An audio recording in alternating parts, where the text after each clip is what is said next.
welcome to LOA Today. I'm Walt. With me today is psychic and life coach Rita Gigante. This is your daily dose of happy. We are so happy you decided to join us today.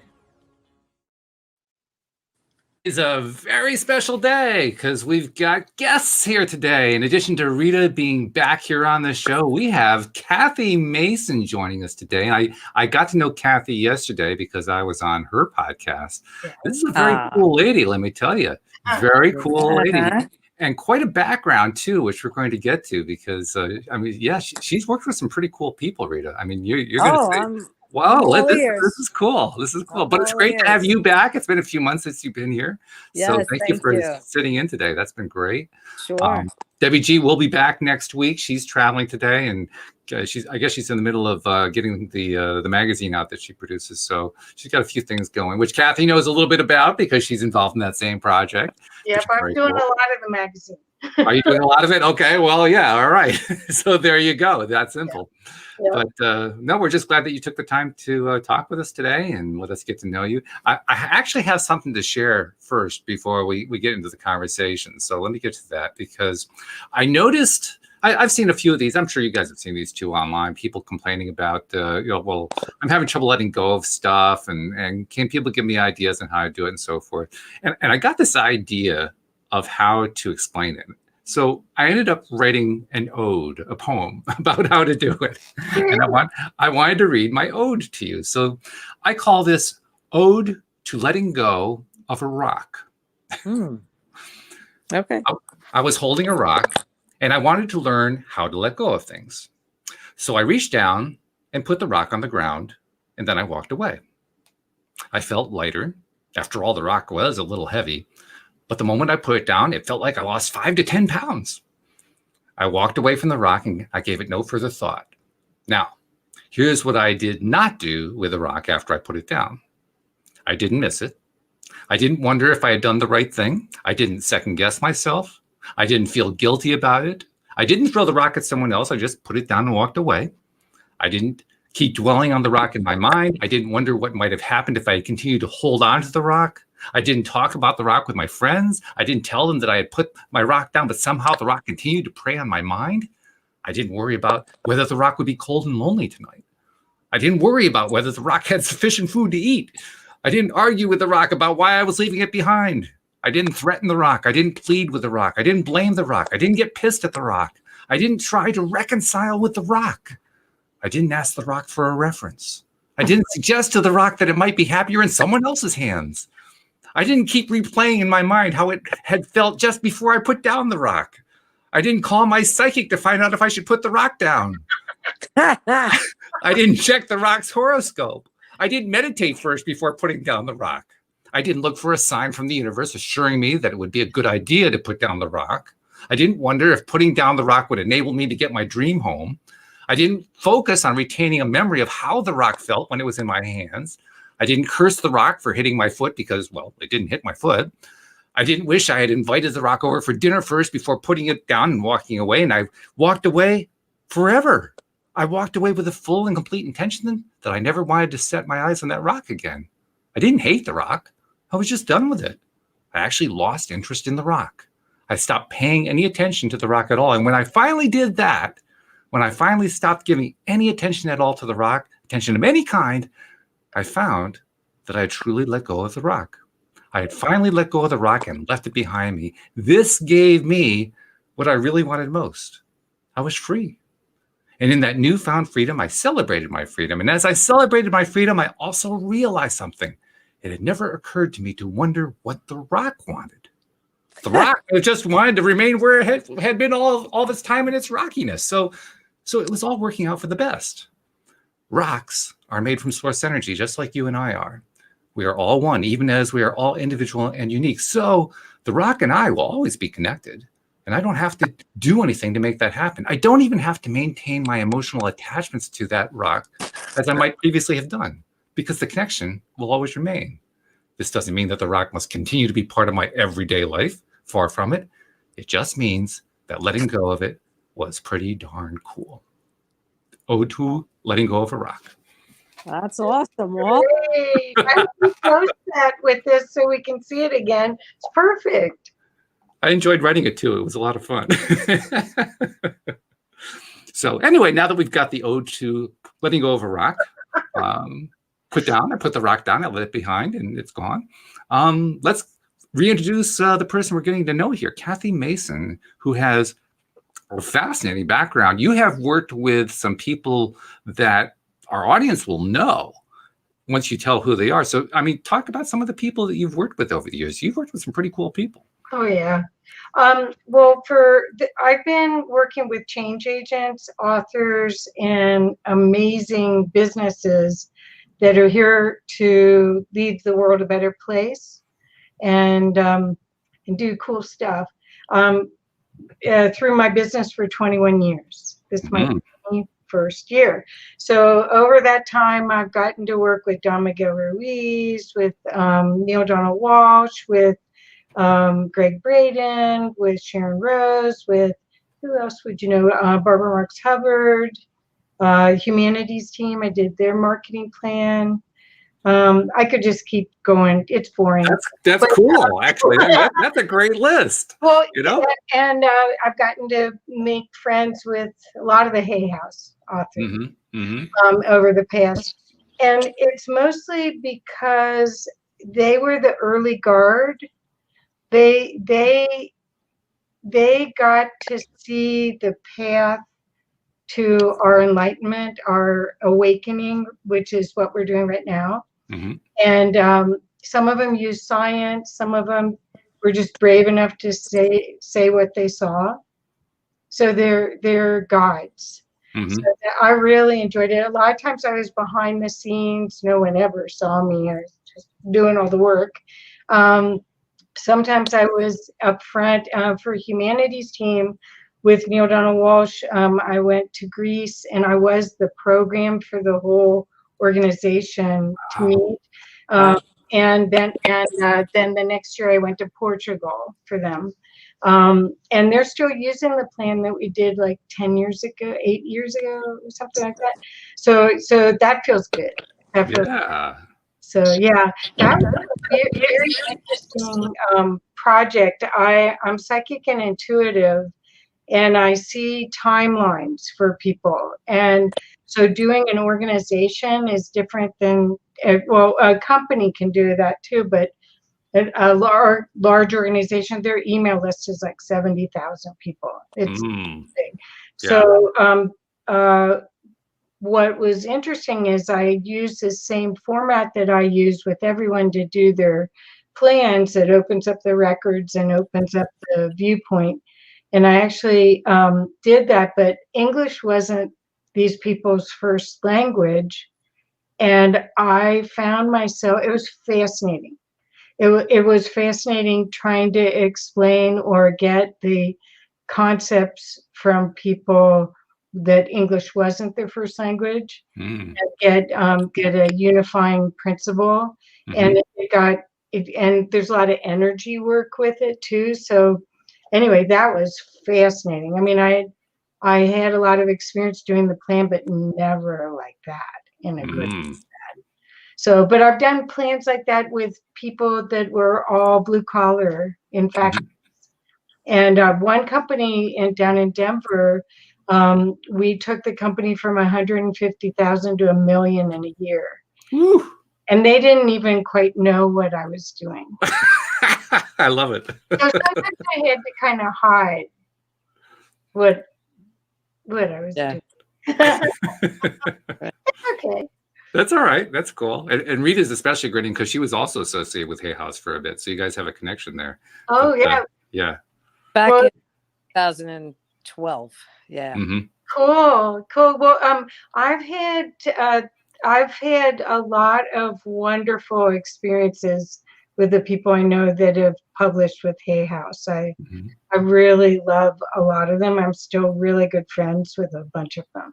So I have good things. And then supposedly Louise Hay and the other side sometimes talks to me, but I haven't really tuned in. I mean, somebody's called me and said, "Could you please hook up and talk to her? She's driving me nuts." And I don't want to tell you who said that, but I don't know if it didn't resonate when they said that. I was like, She was getting a busy signal. That was the problem. well, no, I don't. You know what? You have to really know and trust that you sense and your intuition's right. And then I also then use this. That's my backup. Because if I can't really tell that my body goes, that's in the flow, that feels good, versus, sometimes when it's a stretch, you might get a little bit of pushback, but most of the time, you know when you're aligned with people, or you can see that they're angelic and they don't know it. That's kind of fun too. Okay, that is cool. Yeah. And when we were talking yesterday on your show, you alluded to something about the way you approach your psychic abilities, but go into that in a little more detail, because it's a little different from what many psychics describe for themselves. Well, okay, so I just started claiming I was psychic and intuitive probably 5-6 years ago. I was like a closet person who just came up with these brilliant ideas because there was no need to say where they came from, or that I got them in the shower or whatever. But what happened is I've been able to connect with a group of beings that have supported me since I was 8. And I've gone number 4 out of 5. And I quickly learned that no one else saw what I saw and no one else heard what I heard, and I better shut up. I might be on drugs or so I just kept it quiet, but have always seen other things. And probably about, I would say 6 years ago, I met this woman. I was at an event called the Co-Creators Convergence, which I'm very involved with them still. I love these people. Noelle and Bob Marshall. Noelle, Marshall, Bob Warner. Anyway, make it confusing. Anyway, and there's a group on Facebook if you ever want to go see it, Co-Creators Convergence. It's so cool. Anyway, I'm sitting at the very first time I've ever been there. I'm sitting next to somebody, and we're in a process, and we look at each other and we burst out crying. And it was like just total recognition of soul family. Just like, wow, that is cool. I never had that happen. Anyway, make a long story short, she's the one who taught me how to use the Akashic records. Well, once I took this class, a weekend class, went to San Diego. And it was an accelerated class I think there were 8 of us.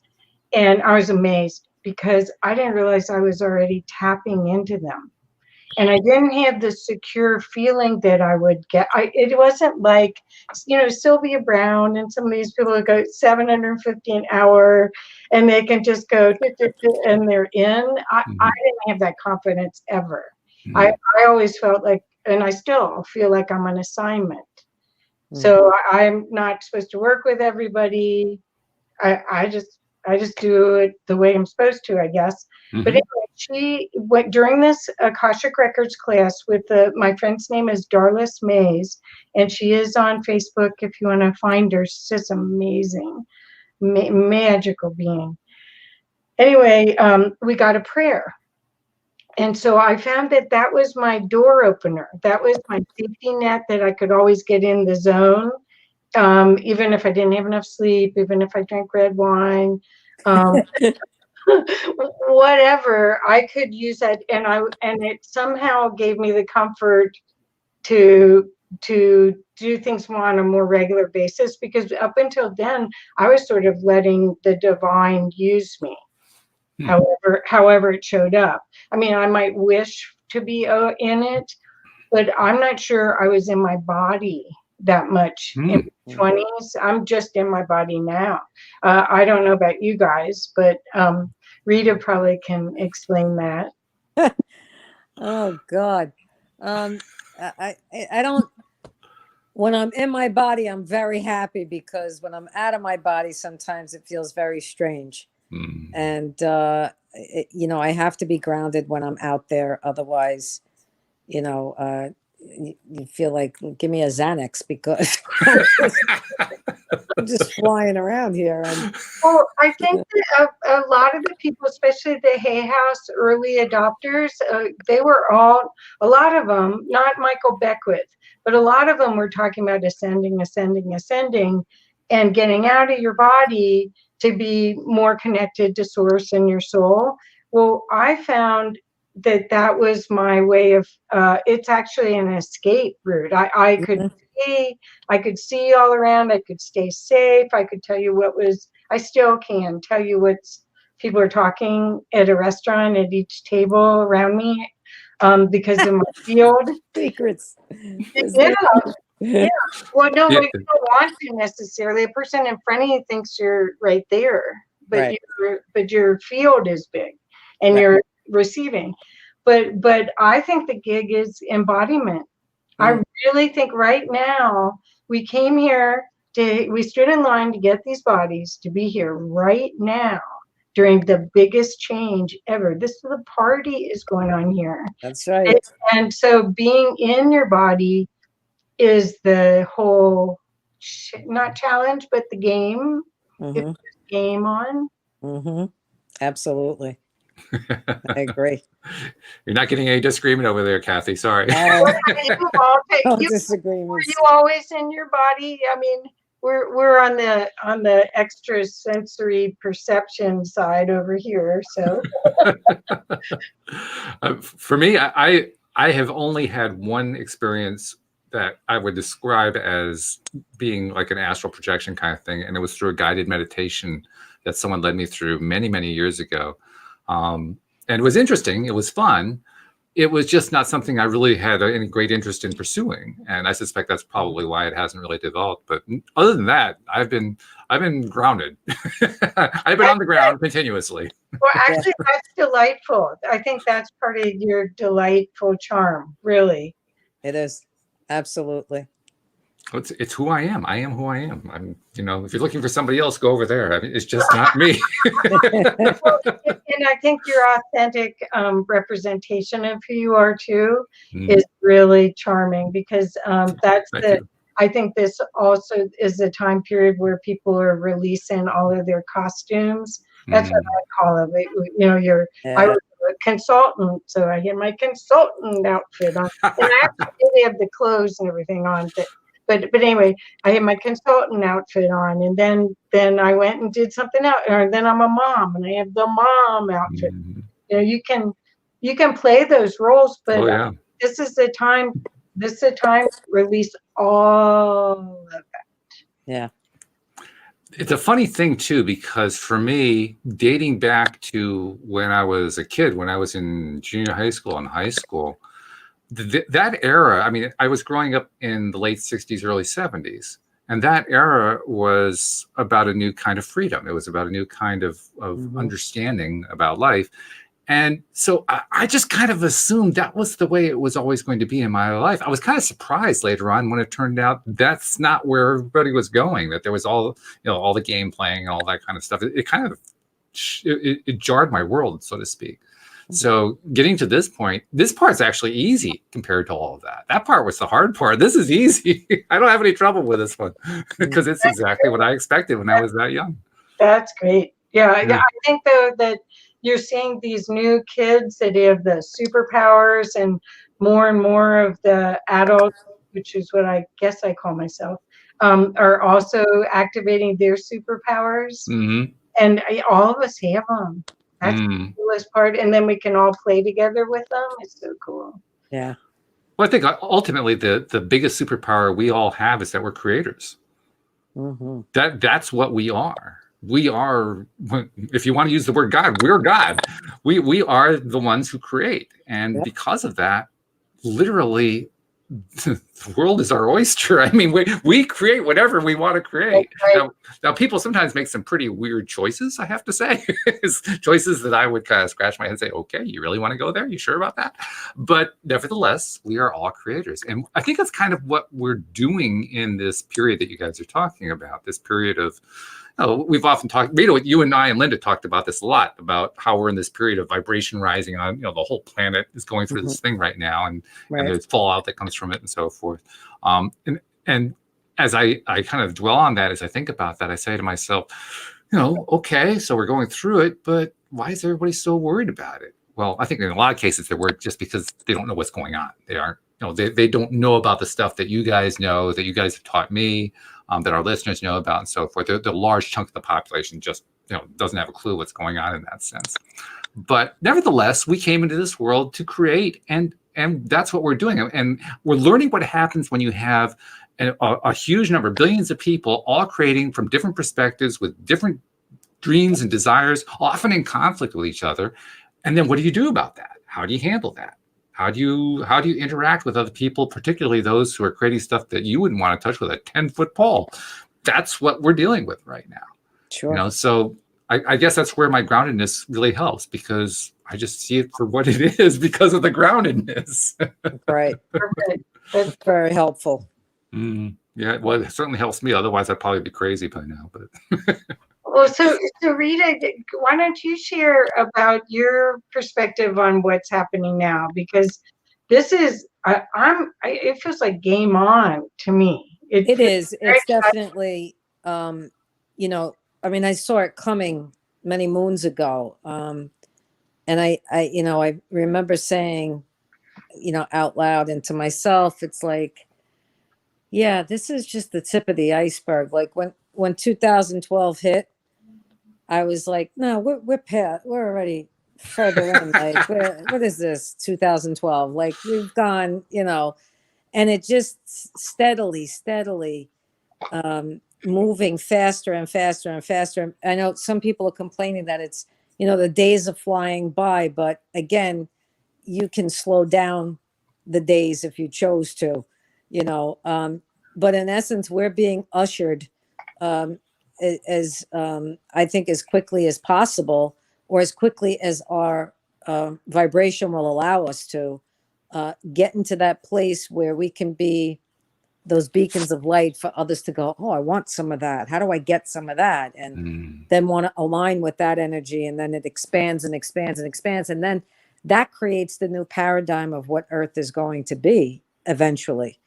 And there has to be X amount of souls that reach that pivotal point. And it doesn't have to be billions of people. Like people think, well, well, what can I do? I'm just one person. They're like, they don't understand the concept that everything you think and everything you do goes out, into the universe. So the more you know that, the more you connect to your higher self, and then other like-minded, but even not like-minded, but just people that maybe you just pique their interest. It begins, it begins another whole stream of energy. And I think the beautiful piece is watching it unfold, because although it's painful in some ways for some, because people will tend to fight what's not in their normal vicinity, we'll say, right? They don't think it's a normal thing that's occurring. Even that is interesting to watch if you could be a witness to it, not get engaged in it. Because I have family members that I look at them and I go, oh Lord, have mercy. Like I think to myself, and I say, I'm connected to this channeler called Paul. His name is Paul Selig. Yeah, he's amazing. Right. So I've been reading his stuff, and I'm running around now going, I know who you are. I know what you are. I know how you said, because I know when I look at them, I'm like, there's no fucking thing I can do here. They're just gonna go and go and go, and I can't. The only thing I could do is be who I am. But you chose them. That's the Of thing. course. We chose our parents, we chose our relatives, we chose this whole storyline so we could evolve and grow from it, because it's high contrast. So you came in probably with an awareness, and then when they didn't get the same memo. They did. One is trying. One has got like, like there's reminders, and I could see her trying to grasp it. The other one. That's cool though. That's great. It really is. I've watched the people that I didn't think could gain anything before they left here actually shifted their energy. That was my mother and my father. Mm-hmm. And when I witnessed that, I says, oh, anything is possible. Yeah. Anything is possible, because when someone is so ingrained in their history and in their past, and and even I'm, to be quite honest, I'm working through my own programs that have been, that's it. I love this comment. Trying to, hold me back from the freedom that I'm looking for, and I'm like, oh no, this is not in this lifetime. Can I add something to what you said? Sure. That might help. It's my perspective, so take it with a grain of salt. If it helps, great. I feel that, as change agents, I'm just going to call us that rather than lighthouses and all of that. Right. I think our job now is to clear as much of our shadow so we can hold, because we're batteries. We're physical batteries, right? Right. So we can hold more light. Your light body, which is your field, can expand as far as you want, and you can walk into a room and transmute. Oh my God. I've watched it happen. Right. So that's where I think everyone I know, pretty much everyone I know, is working through their stuff right now to clear more of the shadow. Mm-hmm. And I think that's what the past year has been about, is the first fear of death at the beginning of the shutdown. Like, oh no, an invisible enemy, and then you go, okay, well, what do I care about? Or what is my legacy? Or, why am I putting up with this?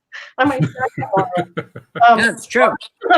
All of that. But I think truly, if we all are working on the inner stuff, the outer stuff totally shifts. And that's the world I want to be a part of. That's the whole game I want to play.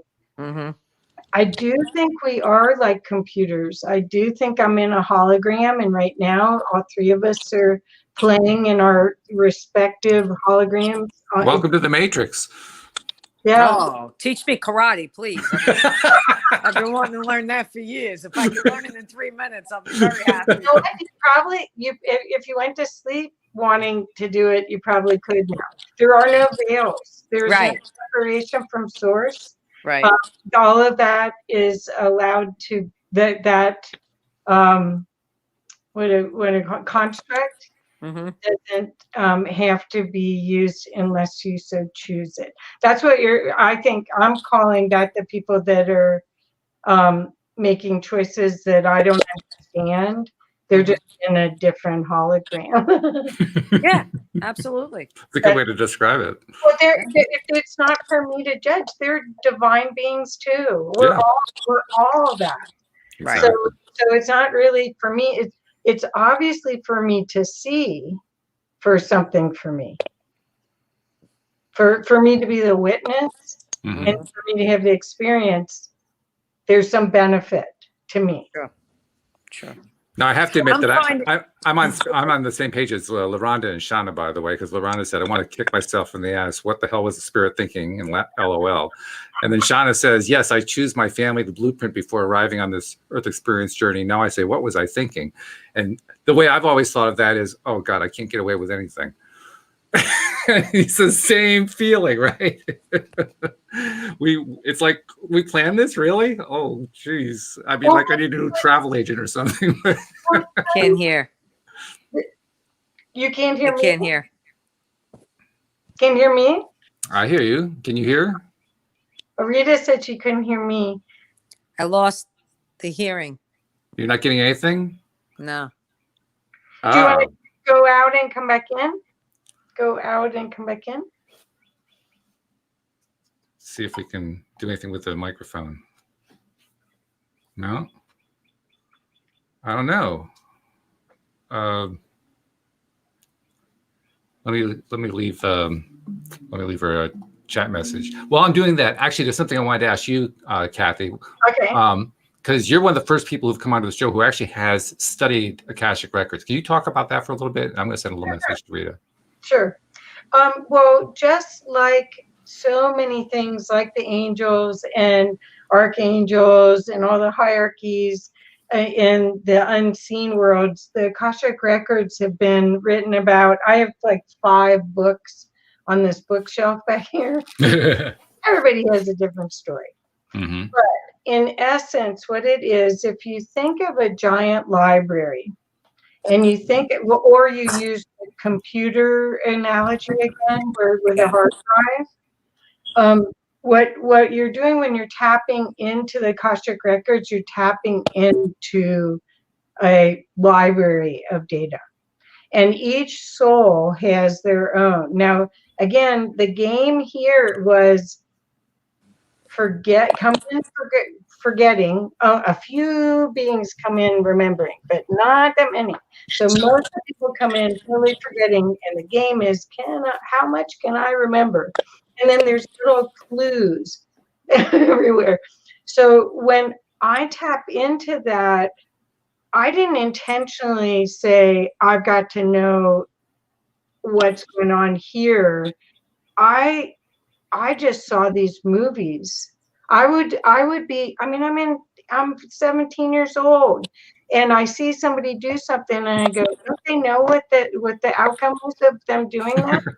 And it's like, no, but I saw a movie. I saw in full color what that action did, and I didn't know that no one else saw it. I didn't know that you don't see your own, although I guess I should have known that because I didn't see mine. Right. But anyway, so when we're talking about the records, as I said, I've got, I think, 5 books back there. And so I'm not a scholar of it.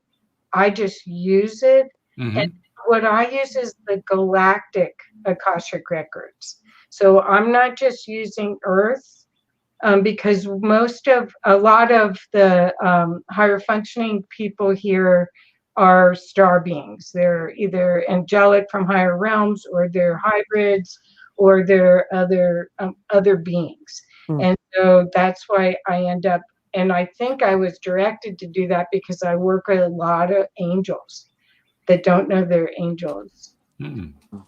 Kathy, I want a reading from you. Sure. So we'll figure it out. And I want one for you.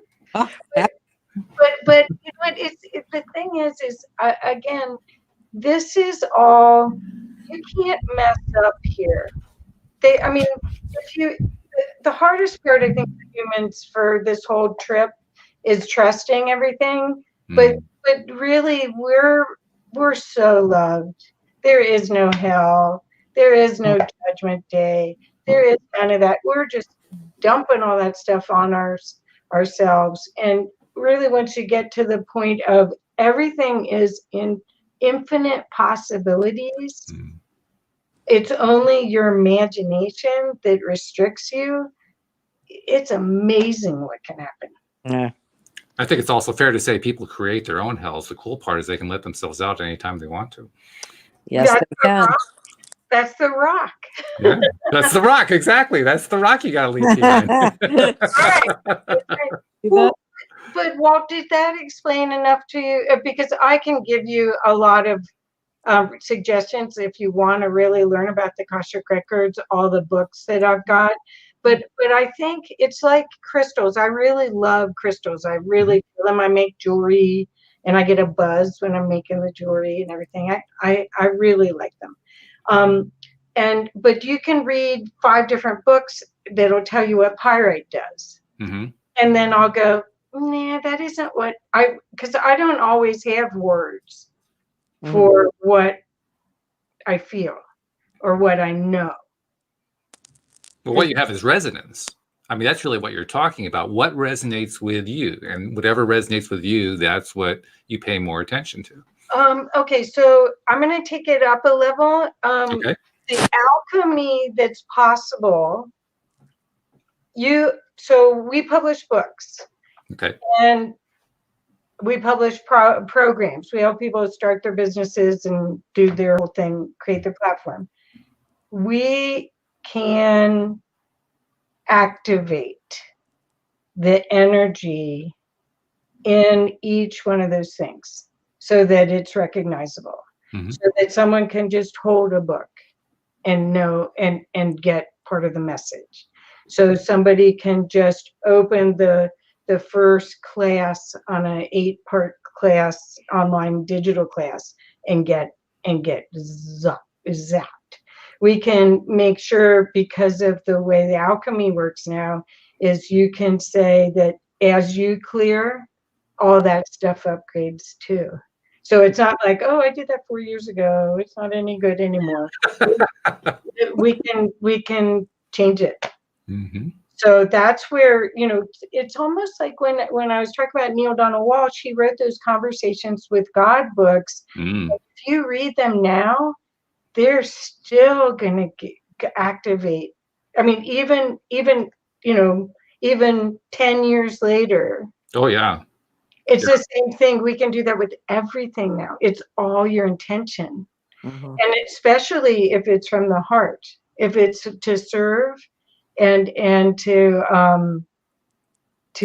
create joy, because really that higher frequency is what's going to create the new possibilities. Right. That's true. We talked a lot about that yesterday on your show, about the power of that higher vibe place and what happens there.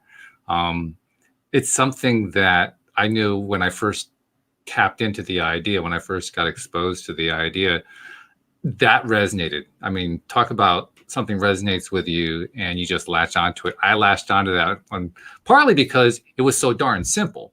Like, okay, I get that one. I don't have to have a PhD in this subject in order to understand if I feel better, I get better results. I get that one. That's easy. I can handle that one. And what's cool about it is how far you can carry it. I mean, are there any limits? I don't think there are. None. Literally, how high can you go? That's how high you can go. It's your imagination, right? Yeah. Sure. Because that's the stopping point. And then you can still go to sleep and ask your angels and guides or the other ETs that are working with you to help you wake up with that higher mind, that higher knowledge too. So you can really, but you have to be intentional. You have to want it, and it has to be for fun, or else I don't think it'll land anymore. I think all of those control methods and all of that stuff, you're seeing it. It's not landing. Yeah, that's true. Something also, and I'm thinking in part because of something you said and something that one of our listeners commented on. Shauna said, I've been told so many times I'm a star child or indigo. And you use the term star child too. What does that mean to you exactly? What precisely is a star child? Well, I believe, and again, this is take it with a grain of salt, because I didn't read this. I just know this stuff.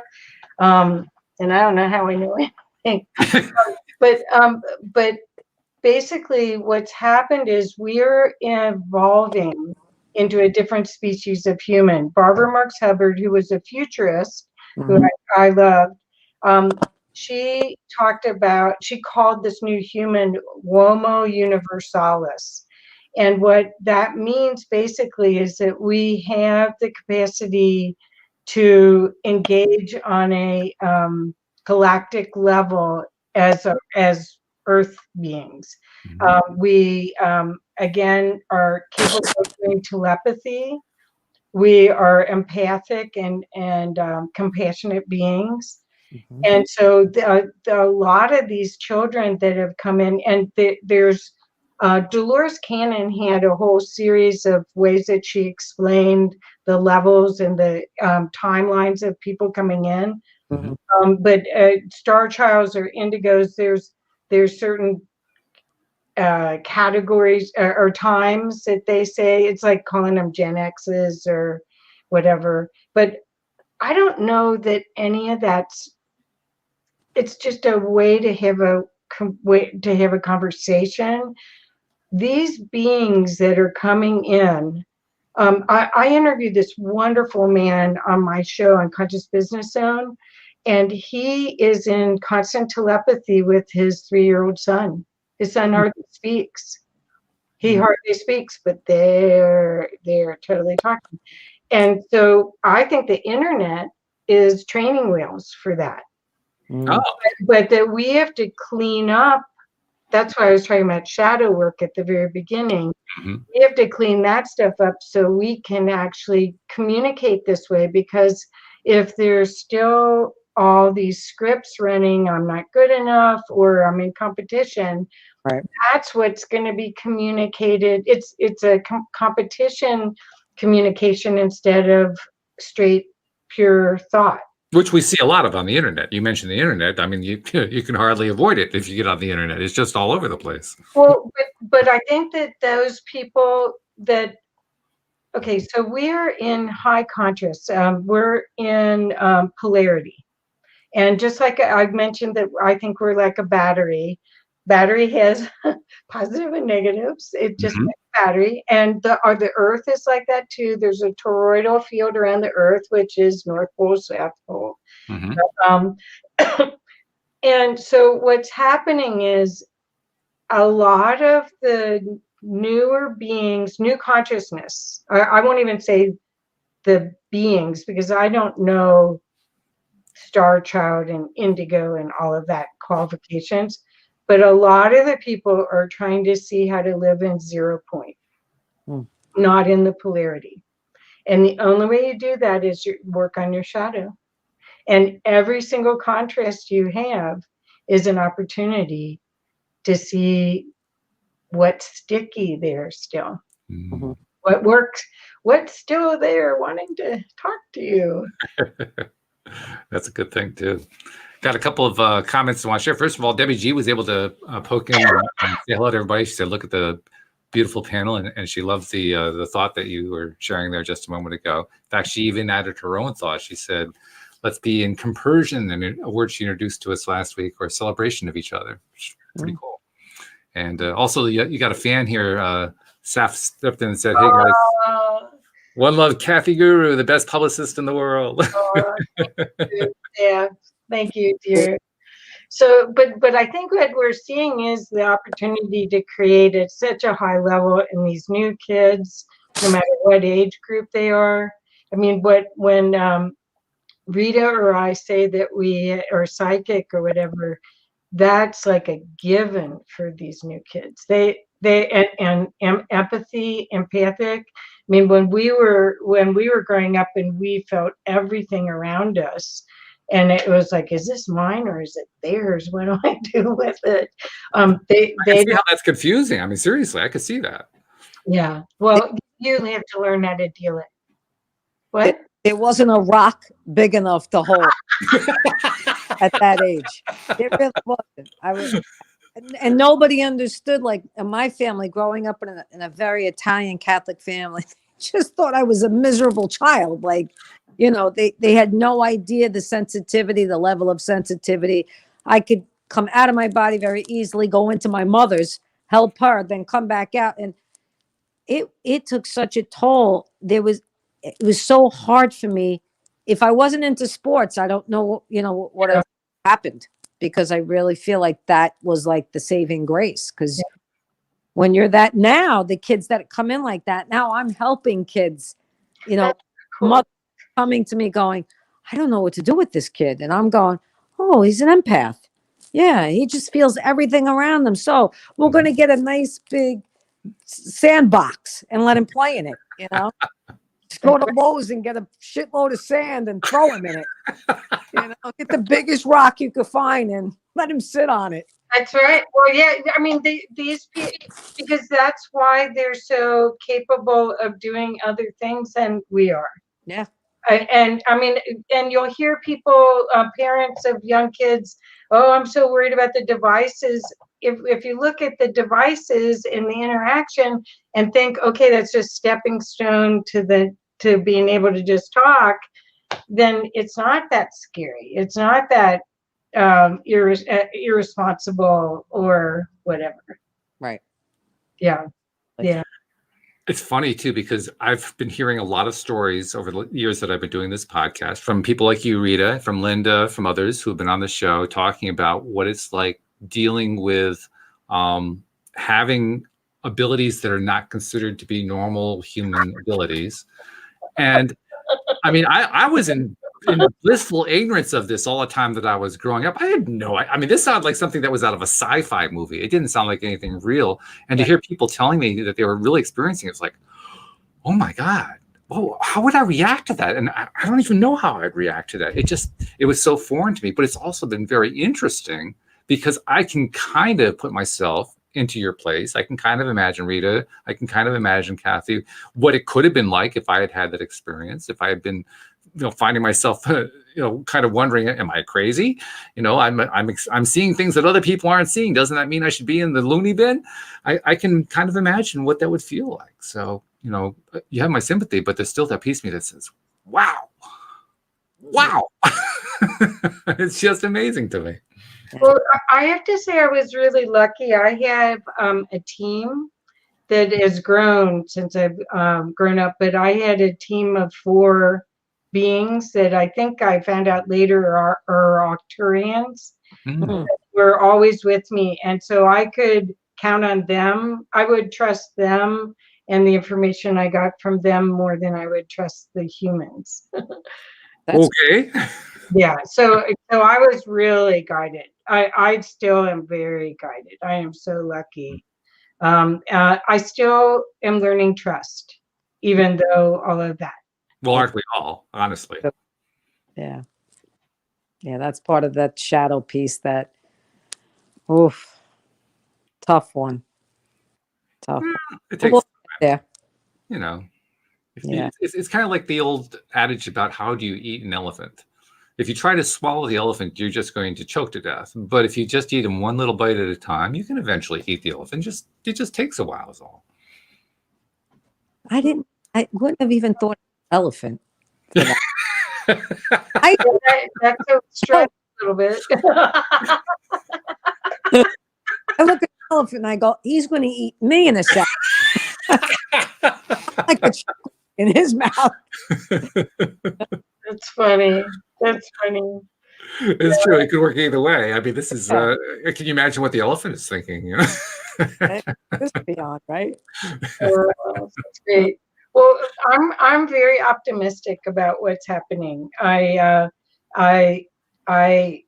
may be in a different reality than some of the other people, but I'm very optimistic. I see beautiful creations coming out now. I see people sharing their gifts and being in their power, just like Saf was here. And their stories and their capacity to share honestly with high integrity. And they had those experiences so they could help others through it. And they're showing up like these heroes and beacons of light. It's just a remarkable time. It's just a remarkable time. It really is. I have to agree with you because that's part of what my experience has been doing the podcast. I've gotten to meet some just remarkable people who have opened me up to stuff that, 20 years ago, I would have said, yeah, right, that sounds too woo-woo for any reality. But now it's like, whoa, this is pretty cool stuff I'm picking up. And I only am getting it from doing the podcast. So I mean, I'm just grateful to everybody who is willing to share what they have been learning and experiencing along the way. And it's always amazing how, no matter how diverse or even divergent someone else's experiences from my own, I still learn some great stuff every single time. Because we're fun. Sure. We are. We're one consciousness all split into all these little pieces so it can have more sandbox time. More sandbox time. There it is. Ugh. But Walt, I just want to compliment you about your uplifting attitude, that you really are bringing things through and showing people how joy and happiness and looking for the good is the path, is the path to attracting what they want in their life. I really want to compliment you, because it's, you know, you're having fun, but you're also showing people that that's the way to be. Well, I think that's what happens, isn't it? As we learn stuff, the big takeaway, I mentioned this on your show yesterday, the big takeaway from Abraham Hicks for me was, you just have to raise your vibration. Don't worry about anything else. Just raise your vibration and you'll be fine. And I can get that one. I understand that one. And just by applying that, well, first of all, I bring people like you into my life. And second of all, it's easier for me to be that kind of person you just described. Kathy, I swear to God, if you had met me 20 years ago, there is no way you would have described me that way. Not even close. But I learned it. I learned it over time. I learned it through doing the podcast. I've learned it from talking to people like you. And I think what really happens is you learn enough stuff that you really needed, that just comes to you because you attracted the fact that you needed it, and it came into your life and you paid attention to it. That you finally get to the point where you just feel like you can settle into your own skin. Yeah.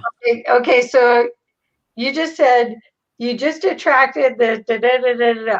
I believe that your soul, you there's a whole thing going on that we don't see.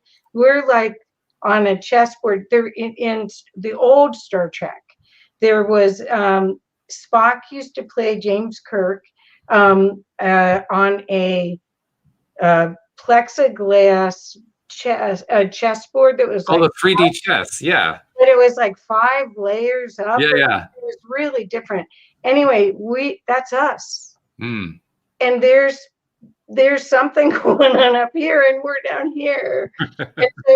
and so the thing is that you got to know that you were guided, even if you took a left when you should have taken a right. You often come back to it just would have taken a little bit longer, but that you're being guided to this just delightful expression, and your vibration of you being excited about it and joyful about it. Well, it's so much more fun. Let's be perfectly honest. This is a whole lot more fun than what I was 20 years ago. I mean, we're not even in the same ballpark. We're talking about way up here in terms of fun. This is not a difficult thing to compare.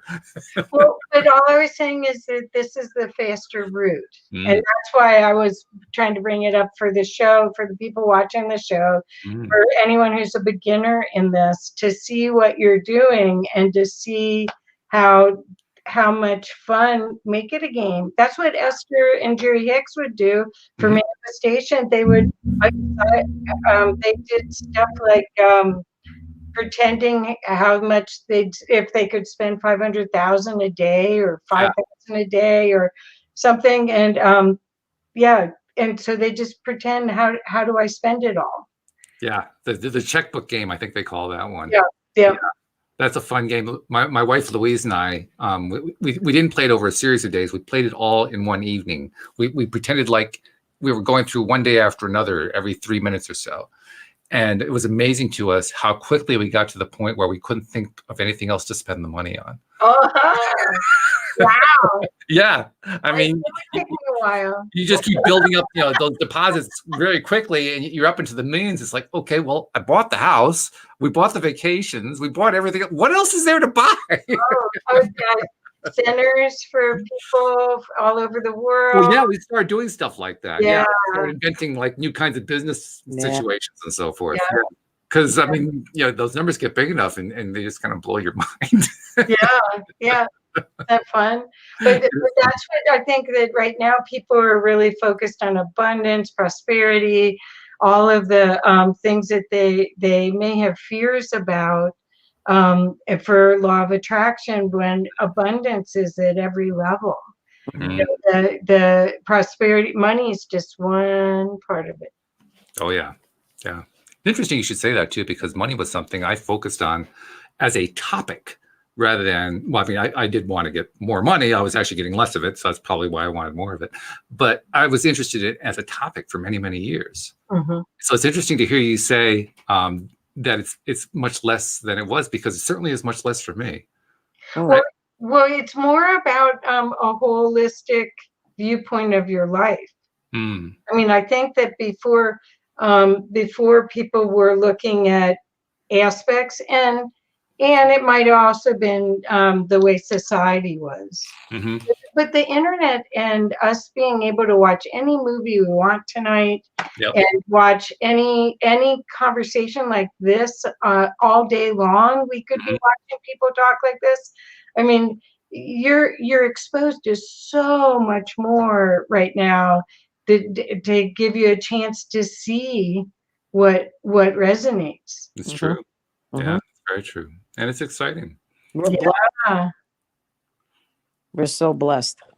When you think about what you Yep. knew and what you experienced when you first started out in the business that you're in, the 21 years or so that you've been doing the special kind of marketing, when you think about where you were at and what your mindset was and so forth, how has that evolved over the years through the experiences you've had?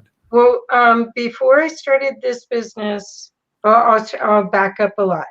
I ran a clothing store. I was the first woman in the U.S. to own a men's clothing store. Oh my, wow. So it was haberdashery. So like Brooks Brothers kind of clothes. Oh, wow. And I used to go to New York twice a year, and the old Jewish men didn't know what to do with me, if they should tell dirty jokes around me or put their arms around me.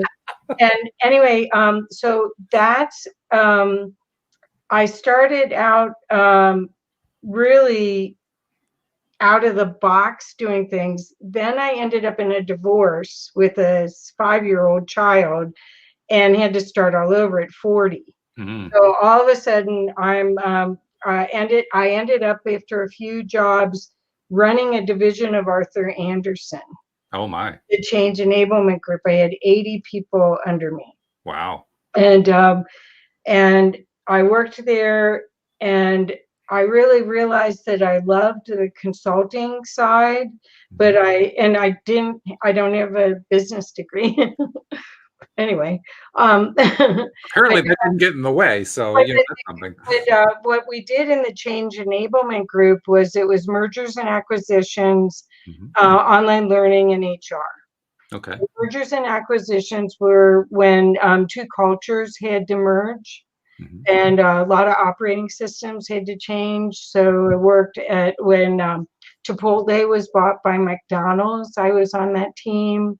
I was on the team when Graphic Packaging, which is Coors, was bought 24 other locations. So anyway, so I got out of Arthur Andersen way before the collapse of the organization.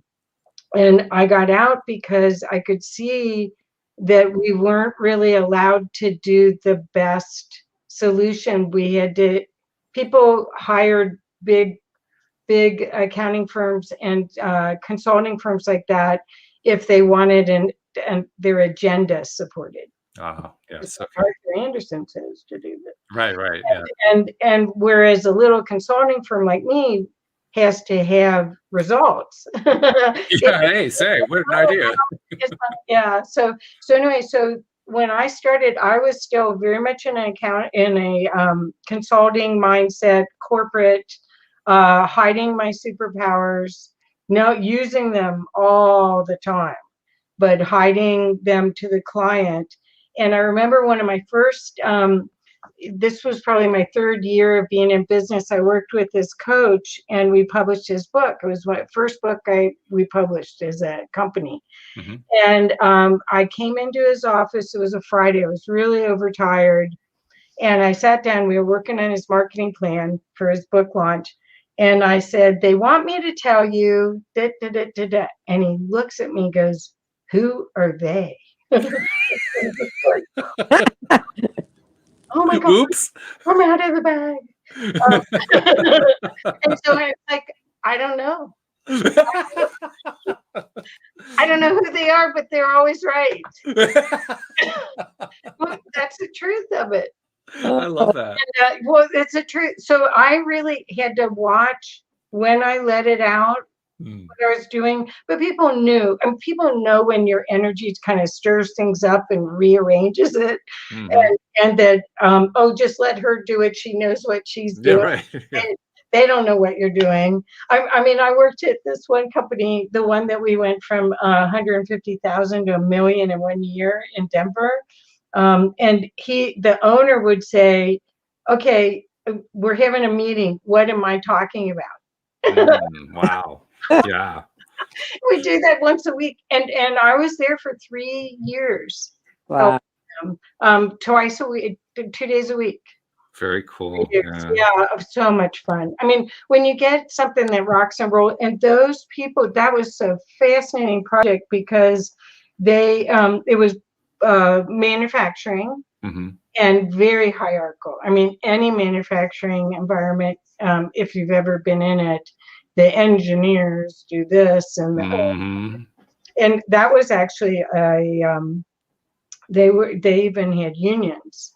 Oh wow, yeah. Okay. But they all it was like this dance, and we were all dancing together. And so that's what I love, creating things like that. I love creating something out of nothing and then fusing it. That's very cool. Well, this has been a great visit, and I really appreciate you coming by, taking the time to share all your stuff and so forth. I know Rita's got this big grin that's been on her face the entire show. Kathy, such a pleasure to meet you. Oh, good. Yeah, well, it's time to play. Okay. Time to party. Well, before we get to play, I got to do a couple pieces of business. First of all, Kathy, if somebody wants to reach out to you, how do they reach Kathy Mason? You got to tell people how to find you. Oh, okay. My website, which really needs some work, is masonworksmarketing.com. If you find me on Facebook, it's Kathy Mason Love is my personal profile. And then from there, you can probably find all my other pages. I'm very active in a bunch of groups, and I'm helping Spirituality Gone Wild. I will have my own show on here, but I do have the Conscious Business Zone twice a week on my personal page. Very cool. So, and I've been doing it over 2 years, and it's just like you, Walt. I love it. I get to meet really cool people. Although for the first year, they were all my friends. I hardly interviewed anyone I didn't already know. Well, then you started to branch out. That was a good thing. Yeah, that's 100 change agents. Yeah, no kidding. Right. Wow. And also for people who want to reach out to Rita, actually, somebody actually posted about that in the chat. The best way to reach Rita is through the LOA Today app. Send it because you can actually contact Rita that way. You can contact all the co-hosts through the LOA Today app. So that's the easy way to do it. Rita, if they don't seem to have the app because they haven't taken the time to download it, how do they reach out to you directly? You can probably, the best way to reach me is email spaceofgracehealing at Gmail. I have a website, spaceofgracehealing.com. But if they want to reach me quicker, they can do the email or, text me, because I get reachable that way as well. Very good. All right. Well, thank you guys. This has been a great way to end the week. This has been wonderful. So thank you very much for the time that you gave. And thank you to the live streamers who are contributing, because that was just wonderful. But especially thank you to all of our podcast listeners, the hundreds of you, because without you, we wouldn't have a podcast. And boy, you guys make it so much more fun to do these shows. So much more. I can't tell you how much. So anyway, we'll see you all next time here on LOA Today. Goodbye, everybody.